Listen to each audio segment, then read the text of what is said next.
I can write and read, and my sign is native level. I'm successful. I'm a teacher, and I teach hearing students, ironically.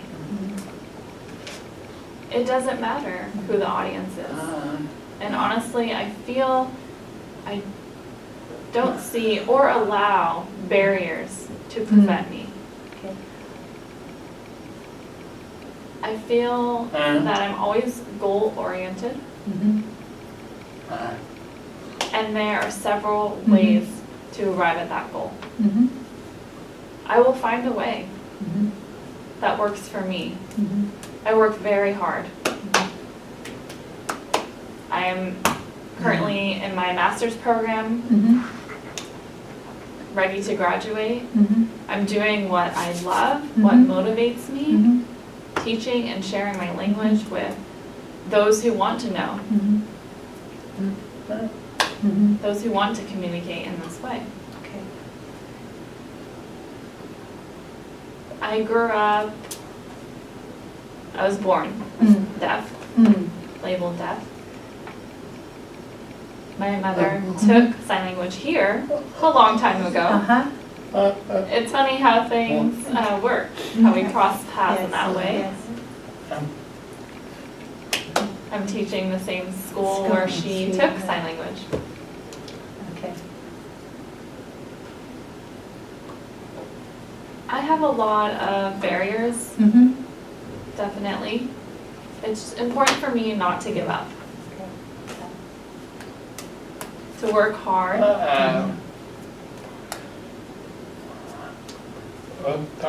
I started working when I was 13 years old to earn money. You know, I didn't mooch off my parents. I worked for myself. I was always hardworking. I probably wouldn't be where I am without that drive. Yeah.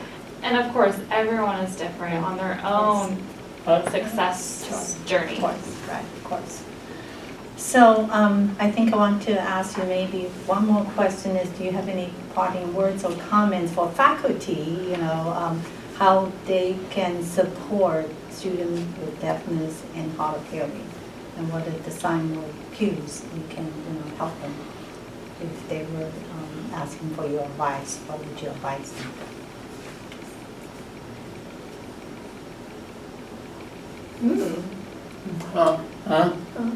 I have a lot of advice, but if I were to pick one or two, Yes.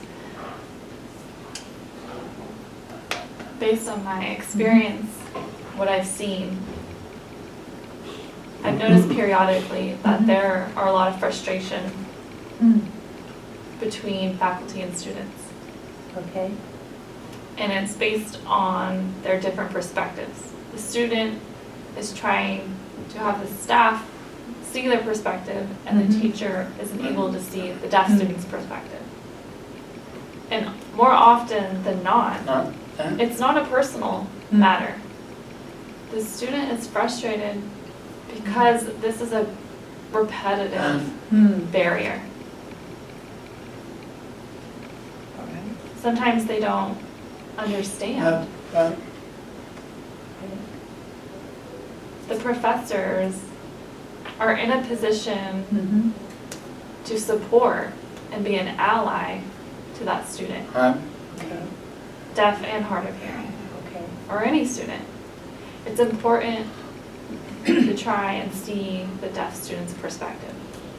It doesn't matter how frustrating or tough it may seem. Yes, it may seem that way in the beginning, but it is accomplishable. Okay. So do you mean then have the faculty ask the student, or how would the faculty understand the student's perspective?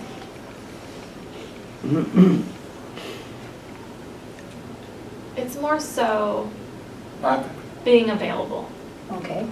being willing to work with the With the student. student. Okay. All right. If it were the other way around, All right. a hearing to deaf, as me being a deaf professor, and I have hearing students, I try to see their perspective as Okay. hearing students. sometimes it can be easy for me to take things personal. Why are they doing that in class? But I always try and see from their view. Okay, I see. Okay, thank you. So I understand. So kind of showing empathy and directly asking the student and figure it out instead of making an assumption. So that's kind of the bottom line, is that right? Right. And I'm honored to be able to explain just the surface of this topic. It's a great start. I'm always happy to support and share my experiences, my language. I'm really disclosed about the different perspectives people have to offer. So I'm grateful for this opportunity. Thank you very much for your time, Professor Smith. Thank you. Thanks. Thank you. Yes, thank you. Thank you, Elizabeth.